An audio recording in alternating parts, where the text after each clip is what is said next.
26 नवंबर 2008 रात 9:40 Taj Mahal palace hotel की भव्य इमारत बाहर से जितनी शांत और रोशन दिख रही थी, भीतर उसी पल एक ऐसा तूफान जन्म लेने वाला था जिसकी गूंज पूरी दुनिया सुनने वाली थी।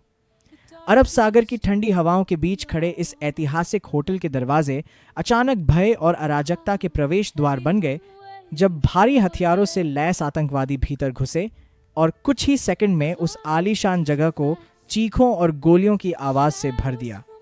यह हमला केवल एक इमारत पर नहीं था, यह भारत की आत्मा पर किया गया एक गहरा वार था, जिसकी योजना महीनों पहले सीमाओं के पार बैठकर बनाई गई थी। होटल के अंदर हर मंजिल पर मौत की परछाइयां तेजी से फैल रही थीं। मेहमान और कर्मचारी समझ ही नहीं पा रहे थे कि कुछ ही क्षण पहले जो जगह हंसी और बातचीत से भरी थी, वह अब खून और खामोशी में क्यों बदल रही है। आतंकवादियों की रणनीति साफ थी, अधिकतम नुकसान और लंबा खौफ। इसी दौरान भारत की सुरक्षा एजेंसियां सक्रिय हो चुकी थीं और अजित डोभाल जैसे अनुभवी अधिकारियों की निगरानी में एक बड़ा ऑपरेशन तैयार किया जा रहा था। लेकिन हर गुजरता मिनट उन लोगों के लिए एक नई परीक्षा बन रहा था जो होटल के भीतर फंसे हुए थे, और हर आवाज उनके दिल की धड़कनों को और तेज कर रही थी।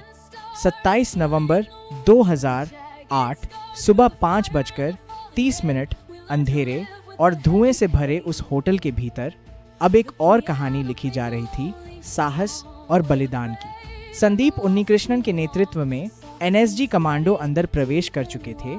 हर कदम पर मौत का खतरा था, हर कमरे में अनजान दुश्मन छिपा हो सकता था। गोलियों की आवाज, जलती हुई दीवारें और घने धुएं के बीच यह ऑपरेशन केवल आतंकियों को खत्म करने का नहीं, बल्कि हर निर्दोष जान को बचाने का संघर्ष बन चुका था। उसी संघर्ष में एक ऐसा पल आया जिसने इतिहास में हमेशा के लिए अपना स्थान बना लिया, जब एक कमांडो ने अपने कर्तव्य को अपने जीवन से ऊपर रखकर अंतिम सांस तक लड़ाई जारी रखी। 29 नवंबर 2008 सुबह 8 बजे लगभग 60 घंटे तक चले इस भयावह ऑपरेशन का अंत हुआ, लेकिन पीछे छोड़ गया एक ऐसा सन्नाटा जिसमें अनगिनत कहानियां दफन थीं। ताजमहल पैलेस होटल की दीवारें आज भी उस रात की गवाही देती हैं जब इंसानियत और आतंक आमने सामने खड़े थे।